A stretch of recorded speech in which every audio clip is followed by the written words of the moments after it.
Hey folks, I'm Melhorn. Do you fish for catfish and have heard the term cut bait, but you're not sure exactly what it means or what all it entails? Well, stay tuned. We're going to go into an in-depth explanation of what cut bait is and how to use it.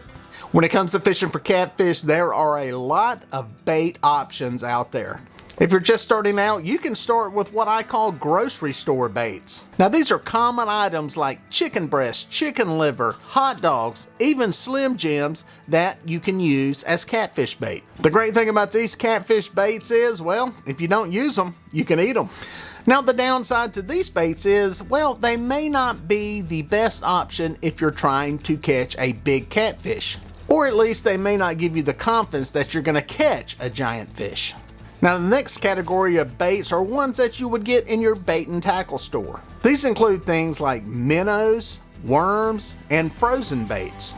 Yes, these baits have caught literally millions of catfish over the years, and they will continue to do so for decades to come. But some anglers are looking for something more, a little bigger advantage, a better advantage in catching more and bigger catfish. That is where cut bait comes in. So what exactly is cut bait? It's any fish that you cut up into pieces. Now, why do we not just use the entire fish live as bait? It's a very good question considering most of the fish that big catfish eat are alive.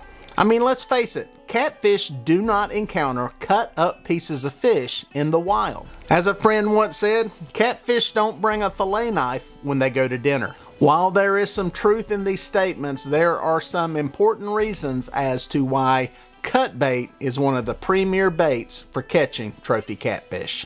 First, you get a whole lot more bait out of cutting a fish up than using it whole. One live fish will give you one bait. But if you cut up even a medium-sized fish, you're going to get 2 to 3 pieces of bait. A larger fish like a skipjack or big gizzard shad can give you 6, 7, 8 pieces of cut bait. The second reason that anglers love cut bait is scent. A cut up fish provides a lot more scent and puts out a lot more smell into the water column because of the blood and other fluids from inside of the fish. Now some folks hear this term cut bait and wonder if there's a right or wrong way to do it. Simply put, there is no right or wrong way to cut bait for catfish.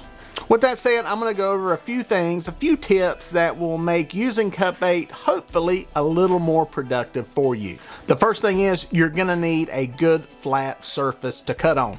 This can be the side of your boat, a cooler top, or a piece of wood.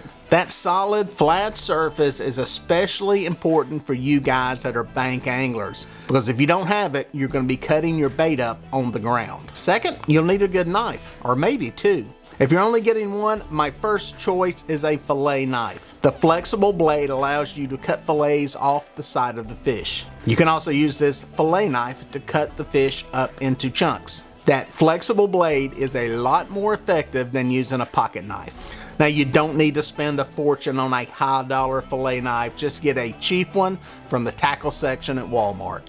Now, if you can afford another knife, get you a knife with a serrated edge like this one that I got from Hooker's Terminal Tackle. This serrated edge is excellent for cutting through bones and scales when chunking baits up. Now basically it's a bread knife with the serrated edge, but my advice is to get you one from Hooker's Terminal Tackle to use and leave your wife's bread knife in the drawer in the kitchen at home. That's my advice. You've been warned. Now the first thing I do when cutting up bait is I cut the tail off and discard it. The reason I don't use it is, well, one, there's not a lot of meat on it and there's not a lot of scent coming from it. The second thing is, because it's flat, it tends to plane and twist in the water. That can lead to line twist and rolling around and rolling the hook back into the bait. After that, I start at the tail end and work my way up toward the head, cutting the bait up into pieces that are appropriate for the fish I'm targeting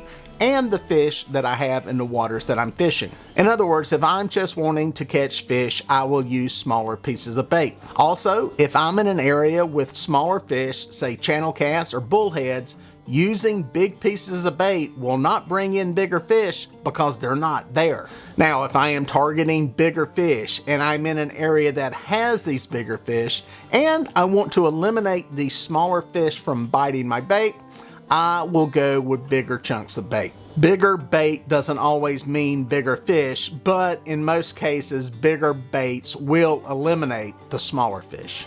After cutting up the body section, I'm down to the head, and the head is one of my most favorite pieces of cut bait. Over the years, I've caught more big fish on a head section than any other piece of cut bait. Now, hooking these baits is important, especially a head section. One of the things I do on a head section is I come up through the bottom jaw and out through the top. This does two things. One, it provides an area that can tear away fairly easily when you get a hook set. And the other thing is it pinches the mouth shut. Now you may ask, why do you want the mouth pinched shut on a piece of bait?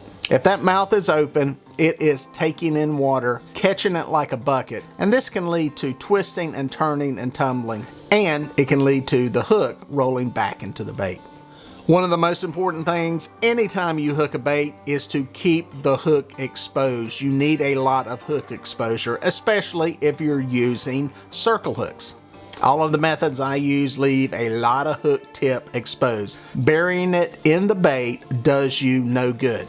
Catfish inhale baits, they do not chew on them, so you want that hook exposed as soon as it gets in the fish's mouth so you can get a quick and effective hook set. For the gut pocket pieces, I try to hook them in the upper part of the back near the dorsal fin. Instead of going through perpendicular to the spine of the fish, I go through at a 45-degree angle. This slight angle seems to help with preventing the hook tip from rolling back into the bait. Some folks will cut off the bottom of the gut pocket, the section near the belly. They claim that this helps prevent the bait from tumbling and rolling in current or when you're dragging it. Again, this is another technique that is neither right nor wrong. You do what's best for you in the waters that you're fishing. Now, when I use fillets, I like to double hook them through the section that is the thickest on the fillet, generally the piece up toward the head. This makes them a lot harder to pull off on a short strike, and it adds a little bit of flutter action to them when they're moving through the water. Some folks may even cut a fillet and then use the remaining fish as one large piece of bait. Again, it's up to you guys and how you use it and how you fish it. Remember, there is no right or wrong way. Now, what bait is best to use? Honestly, any fish that swims in the waters you fish is a fish that a catfish will eat. So if it's legal to use, it's a great bait. Be sure to check the laws where you fish. Many fish are prohibited from being used as cut bait for catfish. Where I live in North Carolina, we can use any fish that is caught legally on rod and reel and meets length and creel limits as cut bait. Now, that is not legal everywhere, so take the time to read the rules and regulations for your state to make sure that you're legal while you're out there fishing, because getting a ticket makes an otherwise great day out on the water not so much fun.